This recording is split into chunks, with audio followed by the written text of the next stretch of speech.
Friends, मैं राधे अग्रवाल।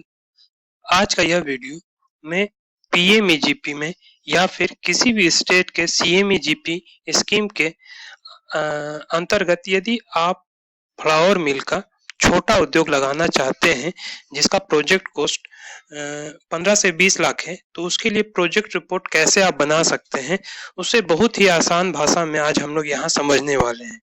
इस video को देख करके कोई भी जो एक्सेल चलाने जानते हैं बहुत ही आसानी से अपना प्रोजेक्ट रिपोर्ट खुद अपने घर में बना सकते हैं। बस आपको थोड़ा ध्यान रखना है, प्रोजेक्ट रिपोर्ट बनाने के लिए यह स्टैंडर्ड फॉर्मेट है। इस फॉर्मेट को यूज करके आपको अपना प्रोजेक्ट रिपोर्ट बनाना है। आप देख सकते हैं एक्सेल फॉर्मेट है, इसमें आपको बेसिक डाटा डालना है। कैसे डालना है मैं अभी बताता हूँ, लेकिन जब आपका प्रोजेक्ट रिपोर्ट बन जाएगा इस सीट में डाटा डालने के बाद, तो आप देख सकते हैं ये नेक्स्ट सीट जो है प्रिंट लेने का है। इसमें वह आपका प्रोजेक्ट रिपोर्ट व्यू होगा।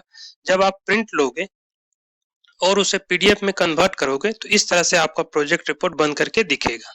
आप देख सकते हो इसमें सारा इंफॉर्मेशन है प्रोजेक्ट रिपोर्ट से रिलेटेड, कि आपका टोटल जो कॉस्ट ऑफ प्रोजेक्ट है वो क्या है, प्रोप्राइटर्स का एड्रेस क्या है, जो प्रोजेक्ट रिपोर्ट है उसमें टर्म लोन क्या होगा, मार्जिन क्या होगा, आपको अपना क्या कैपिटल लगाना है, उसके अलावा बाकी जितने भी जो फाइनेंशियल डिटेल्स होते हैं वो सारा इंफॉर्मेशन इसमें आपको मिल सकेगा। आप देख सकते हैं इसमें एनुअल टर्नओवर से लेकर के जो डिटेल है, जिसमें आपको प्रोजेक्ट का इंट्रोडक्शन देना है, प्रमोटर्स के बारे में कुछ जानकारी देनी है। ज़्यादा डिटेल में नहीं जानकारी इसमें आपको देने का ज़रूरत है। कॉस्ट ऑफ प्रोजेक्ट में आप देख सकते हैं फिक्स्ड कैपिटल इन्वेस्टमेंट क्या है, मशीनरी का डिटेल क्या है, इस तरह से आपका रेडी बन करके आएगा। ये सारा इन्फॉर्मेशन जैसे ही आप अपना जो बेसिक इन्फॉर्मेशन डालेंगे इस फॉर्मेट में, तो आपका कंप्लीट ये प्रोजेक्ट रिपोर्ट बन करके रेडी हो जाएगा, जिसे आप जब आप ऑनलाइन अप्लाई करेंगे आइदर पीएमईजीपी के वेबसाइट पर या सीएमईजीपी के वेबसाइट पर, आप उसे अपलोड कर देंगे। इस तरह से लास्ट में आपको देना है, जो जिन्होंने प्रोजेक्ट बनाया है, आपने खुद बनाया तो आप खुद का भी नंबर नाम यहाँ डिटेल दे सकते हैं, आपको साइन करना है। ऐसा कोई जरूरी नहीं है पीएमईजीपी या सीएमईजीपी स्कीम में कि आपको किसी प्रोफेशनल चार्टर्ड अकाउंटेंट या फिर कॉस्ट अकाउंटेंट से ही ये प्रोजेक्ट बनवाना है। आप खुद से भी बनवा सकते हैं या फिर आपके जो कोई रिलेटिव जो थोड़ा बहुत कैलकुलेशन जानते हैं। ये फॉर्मेट आप कहाँ से डाउनलोड कर सकते हैं, तो किसी भी सीएमईजीपी के वेबसाइट पर या पीएमईजीपी के वेबसाइट पर यह फॉर्मेट अवेलेबल है, जिसका कोई भी कॉस्ट नहीं है। आप देख सकते हैं मैंने महाराष्ट्र का सीएमईजीपी का ऑफिशियल पोर्टल खोला है। आप जब इसके मेन्यू बार में जाएंगे तो मेन्यू बार में आपको मिलेगा सैंपल प्रोजेक्ट रिपोर्ट। यहाँ से भी आप इस सैंपल को, इस एक्सेल फॉर्मेट को डाउनलोड कर सकते हैं। उसके बाद इस एक्सेल फॉर्मेट में आपको बेसिक जो डिटेल है वो भरना है। मैं बना चुका हूँ फ्लावर मिल का। आप इस फॉर्मेट को भी यूज कर सकते हैं। इसमें वो सारा डिटेल दिया गया है जिससे कि एक करेक्ट कैलकुलेशन है प्रॉफिट एंड लॉस का, बैलेंस शीट या फिर कैश फ्लो स्टेटमेंट, प्रॉफिटेबिलिटी क्या रहना चाहिए।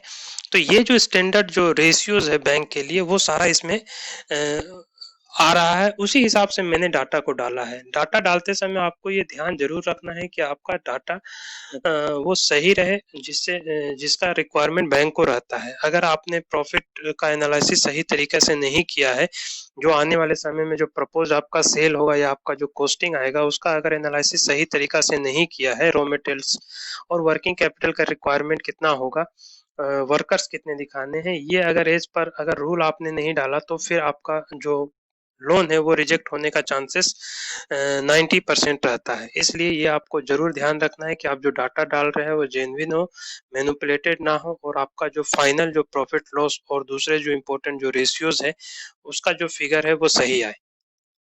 आप इस रेडीमेड फिगर को भी यूज कर सकते हैं अगर आपका जो प्लान है वो 17 से 18 लाख रुपया का प्रोजेक्ट लगाने का है। आप देखिए इसमें डालना क्या है। सबसे पहले आपको वो सेलेक्ट करना है एजेंसी जहां आप लोन अप्लाई कर रहे हैं। लोन अप्लाई करने के लिए 3 एजेंसी असाइन किया हुआ है, केवीआईसी और डीआईसी ऑफिस को।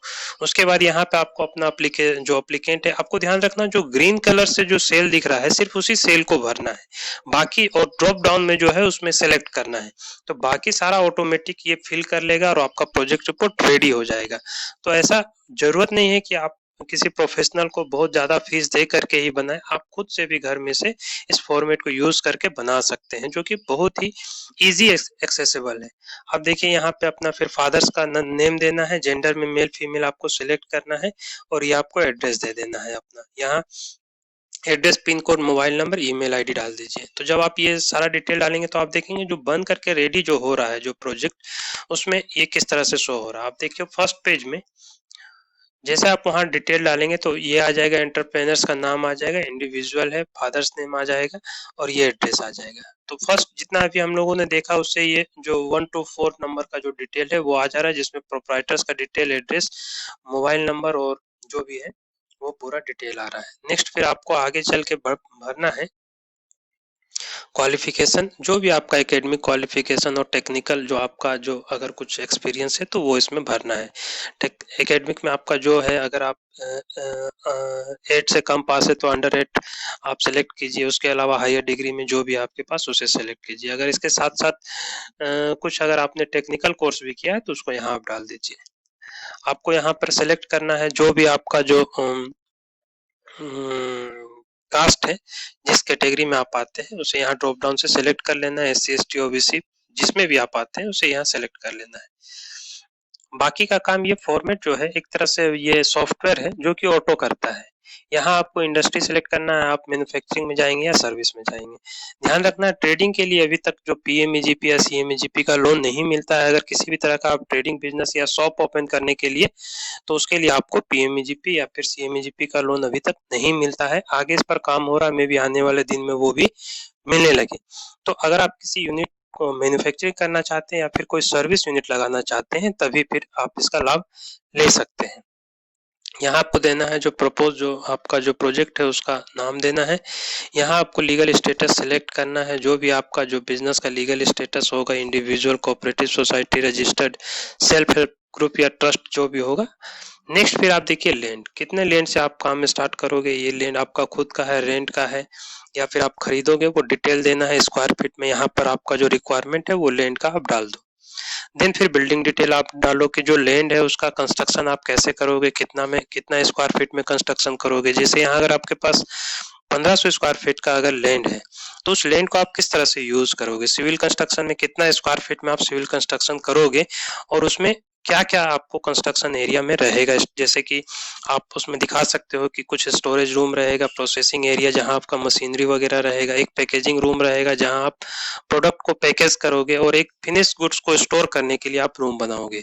इस तरह से आप अपने एस्टिमेट के हिसाब से यहाँ थोड़ा बहुत चेंज भी कर सकते हैं। तो यहाँ आपको दिखाना है कि कितने एरिया में आप जो सिविल कंस्ट्रक्शन करेंगे और उसका पर स्क्वायर फीट का कॉस्ट क्या आएगा। तो ये जो फिगर है ये आप अपने हिसाब से कुछ अगर लगे तो जरूरत के हिसाब से चेंज कर सकते हैं। मैंने अपने अकॉर्डिंग इसको डाला है जो कि स्टैंडर्ड है, इसमें किसी तरह का कोई भी प्रॉब्लम नहीं आना चाहिए। देन फिर आपको मशीनरी का डिटेल डालना। मशीनरी का डिटेल्स आपको मिलेगा जब आप मशीन सप्लायर से कोटेशन लेंगे, तो वो BOQ देगा, उसमें कौन कौन सा मशीन आपको कितनी क्वांटिटी में वो देंगे और उसका पर यूनिट का रेट क्या रहेगा वो आपको यहाँ पे डाल देना है, जो भी आपके कोटेशन में रहेगा। ध्यान रखिए अगर आप 16-17 लाख रुपया का 15 से 20 लाख के बीच का अगर कोई लोन अप्लाई करना चाहते हैं फ्लावर मिल के लिए, तो आपका जो मशीनरी का जो कोटेशन है वो 7-8-9 लाख तक के आसपास का हो। जैसा कि मैंने 9 लाख के आसपास दिखाया है, तो आप भी इतना का अप्रोक्स उसमें दिखा सकते हैं। उसके लिए आपको कोटेशन उस फिगर का लेना है, क्योंकि जब लोन आपका पास होगा तो मशीनरी का जो पैसा होगा वो मशीन सप्लायर्स के अकाउंट में डायरेक्ट क्रेडिट होगा। तो जिसका आप कोटेशन सबमिट करेंगे उसी के बैंक अकाउंट में आपका मशीनरी का पैसा जाएगा। तो ये फिगर आपको सही डालना है और कोटेशन के अकॉर्डिंग ही डालना है। ये जो प्रोजेक्ट बना हुआ है, अगर आप 8 से 9 लाख का मशीन दिखाएंगे तो सारा डाटा सही आएगा, जो कि प्रॉफिट एंड लॉस और बैलेंस शीट का आना चाहिए, या जितने भी जो अदर जो रिक्वायरमेंट है, रेशियो एनालिसिस वगैरह, पे back period, debt service coverage ratio, वो सब स्टैंडर्ड इसमें सही फिट आ जाएगा। उसके बाद फिर कुछ जो अदर एक्सपेंसेस होते हैं उसका आपको प्रोजेक्शन डालना है। जैसे कि आपका जो बिजनेस स्टार्ट करने के पहले प्री ऑपरेटिव एक्सपेंसेस क्या होगा, फर्नीचर एंड फिक्सचर्स में आपका क्या खर्च लगेगा और कुछ मिसलेनियस में क्या आपका खर्च होगा। ये एस्टिमेट से थोड़ा सा आप डाल सकते हो, 50 से 60 हजार रुपया मिला करके। ऑन कंट्रीब्यूशन ये स्टैंडर्ड है, ऑटो ले लेगा, इसमें आपको कुछ नहीं करना है। जैसे आप ऊपर में कैटेगरी सेलेक्ट करेंगे तो यहाँ पे वो ऑटो ले लेगा कि आपका अपना मिनिमम कंट्रीब्यूशन 5% होना चाहिए या 10% होना चाहिए। उसके बाद फिर आपको अपना प्रोडक्ट का डिटेल डालना है कि आप जो फ्लावर मिल लगाएंगे उसमें आप क्या क्या प्रोडक्ट बनाएंगे। जैसे कि आप फ्लावर मिल में आटा है, सूजी है, बेसन है, मैदा है, दलिया है, ये सब प्रोजेक्ट जनरली बनता है। तो आपका जो प्लान है उस हिसाब से यहाँ यहाँ आप अपना प्रोडक्ट का लिस्ट दीजिए, वो प्रोडक्ट कितने क्वांटिटी में बनाएंगे वो दीजिए, और फिर आपको देना है कि जो आपके प्रोडक्ट का रेट होगा पर यूनिट वो क्या होगा, और एनुअल क्वांटिटी जो आप बनाएंगे, जो मैन्युफैक्चरिंग करेंगे, वो प्रपोज क्वांटिटी क्या होगा। तो ये प्रपोज क्वांटिटी निकालने के लिए आप क्या कीजिए कि अपना डेली का जो प्रोडक्शन लिमिट है मशीनरी का, उसमें आप सारे प्रोडक्ट को प्रोपोर्शनेटली बांट दीजिए। जो भी आपका प्लानिंग है कि आप उसमें आटा, मैदा, सूजी, बेसन किसको कितना क्वांटिटी में बनाएंगे, जब आप उसको बांट दिए अलग अलग प्रोडक्ट को, फिर आप एनुअल जो प्रोडक्शन निकालने के लिए मंथ में 25 डेज कंसीडर कीजिए और 12 मंथ से उसे मल्टीप्लाई कर दीजिए, तो आपका एनुअल जो प्रोडक्शन है, प्रपोज प्रोडक्शन, वो आ जाएगा। और आपको अपना देना है जो प्रपोज्ड यूनिट जो कि मार्केट प्राइस से मेल खाता हो, वो आप देंगे तो आपका एनुअल टर्नओवर निकल जाएगा। सारे प्रोडक्ट को जब ऐड कर देंगे तो आपका ग्रोस एनुअल टर्नओवर निकल जाएगा। जैसा कि इसमें आप देख सकते हैं कि अप्रोक्स 1.26 करोड़ आ रहा है। तो उसके बाद फिर आपको दिखाना है कि रॉ मटेरियल का रिक्वायरमेंट क्या होगा। तो जितना आपने जो मशीन का कैपेसिटी के अकॉर्डिंग ही आपको रॉ मटेरियल लेना है, जितना आपका मशीन का कैपेसिटी है पर डे का, उसी के हिसाब से आपको कंसीडर करते हुए उसे एनुअल रॉ मटेरियल का कंजम्पशन लेना है। इनिशियल स्टेज में चूंकि प्रोडक्शन मशीन कैपेसिटी से कम होता है, तो आप 70 to 80% का रॉ मटेरियल दिखा सकते हैं। तो जो प्रोडक्ट आप बताएंगे उसी के अकॉर्डिंग आपको यहाँ पर उसका रॉ मटेरियल दिखाना है, उसी प्रोपोर्शन में जिस प्रोपोर्शन में आप जो अपना फिनिश प्रोडक्ट तैयार करने का प्लानिंग यहाँ बता रहे हैं।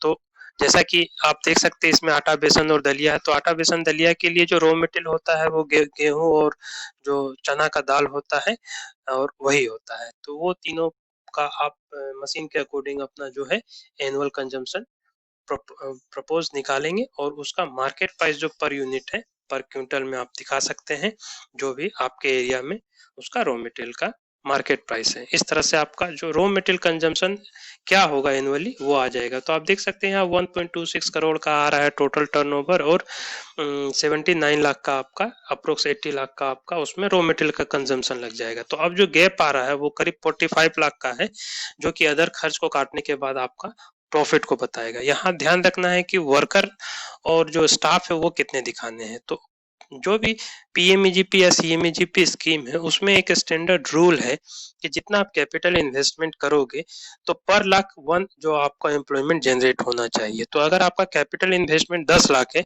तो मिनिमम आपको यहाँ पे 10 स्टाफ दिखाना है, चाहे आप वर्कमैन में दिखाए या फिर मैनेजमेंट पोर्शन में दिखाए। तो इस तरह से आप देख सकते हैं 8-8.5 लाख का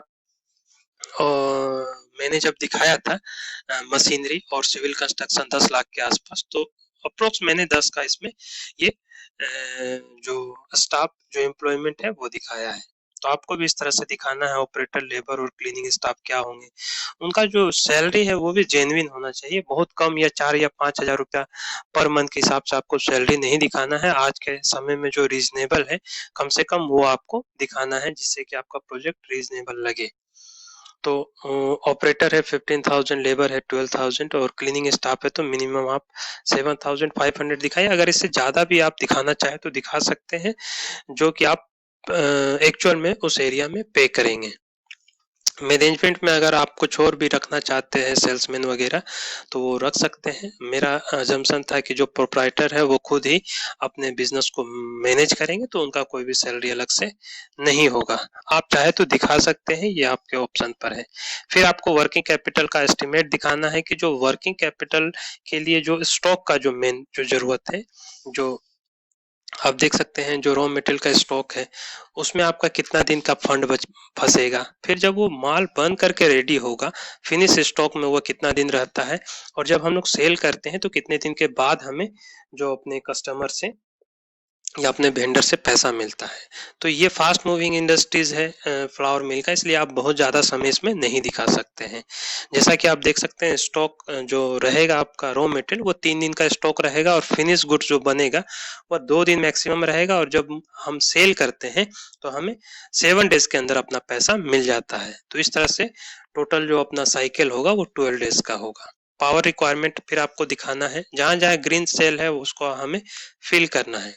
तो पावर रिक्वायरमेंट दिखाना है कि पावर रिक्वायरमेंट कितना एचपी का होगा। तो जो कोटेशन रहेगा उसमें आपको पता चलेगा कि सब मशीन को मिला करके आपको मिनिमम कितना एचपी का पावर रिक्वायरमेंट का जरूरत है।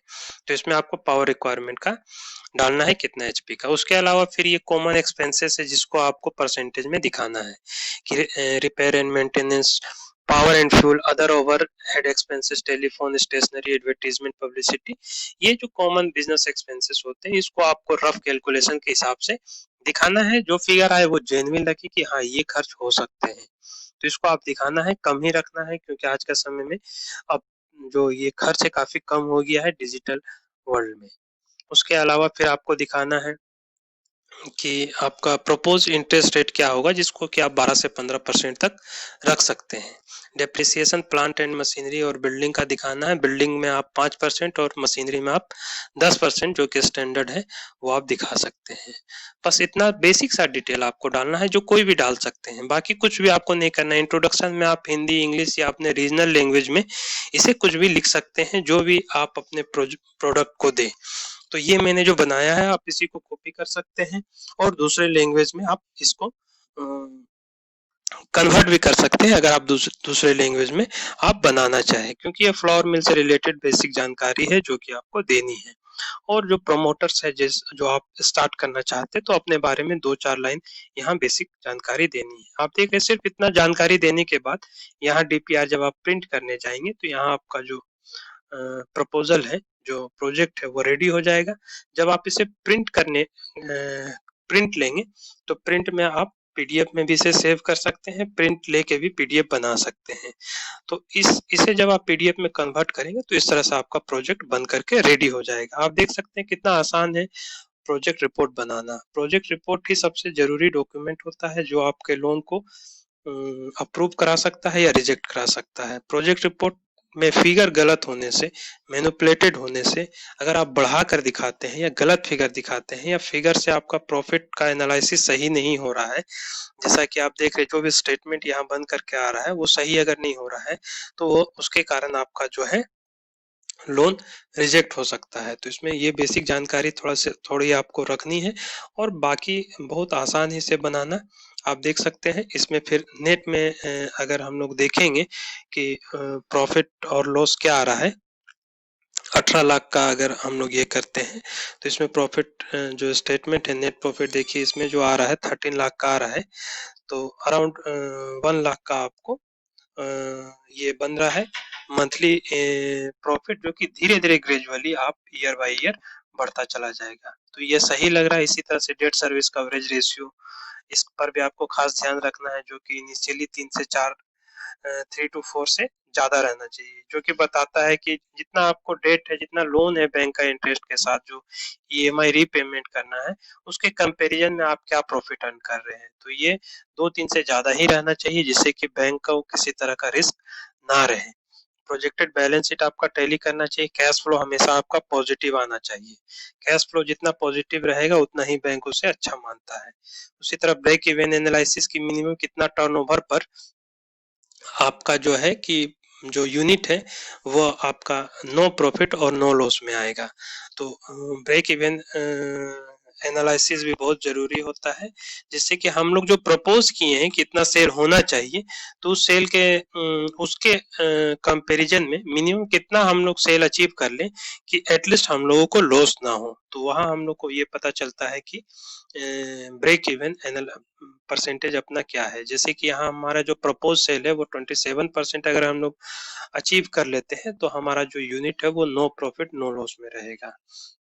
करेंट रेशियो भी बहुत इम्पोर्टेंट एक है, जो कि यह बताता है कि हमारा जो करेंट एसेट्स और करेंट लायबिलिटी का रेशियो क्या रहेगा। लास्ट में नेट प्रॉफिट रेशियो, जो कि यह बताता है हम लोग जितना भी इन्वेस्टमेंट कर रहे हैं उसमें हम लोग का प्रॉफिट परसेंटेज क्या है। तो यह 15% 16% बिल्कुल स्टैंडर्ड है, जो कि बहुत ज़्यादा भी नहीं लगता है और बहुत कम भी नहीं लगता है। इसे बहुत बढ़ा करके भी दिखा देने से वो मैनिपुलेटेड डाटा लगता है और उसे पास होने का चांसेस काफ़ी कम हो जाता है। तो इस तरह से कोई भी आप इस फॉर्मेट को यूज करके बिल्कुल आसानी से अपना प्रोजेक्ट रिपोर्ट बना सकते हैं। तो इसलिए काफी ज्यादा क्वेरी आ रहा था, खास करके फ्लावर मिल लगाने के लिए, और प्रोजेक्ट रिपोर्ट के कारण मैक्सिमम प्रोजेक्ट रिजेक्ट हो जा रहे थे बैंक से। इसलिए मैंने ये एक स्टैंडर्ड फॉर्मेट साथ में उसमें सारा डाटा फिल करके आप लोगों को दिखाया कि जो भी मेरे व्यूअर हैं किस तरह से पीएमईजीपी या किसी भी स्टेट में सीएमईजीपी में अपना लोन इस तरह से अप्लाई करके और उसे सक्सेसफुली ले सकते हैं बैंक से। So wish you all the very best. Thank you and bye bye.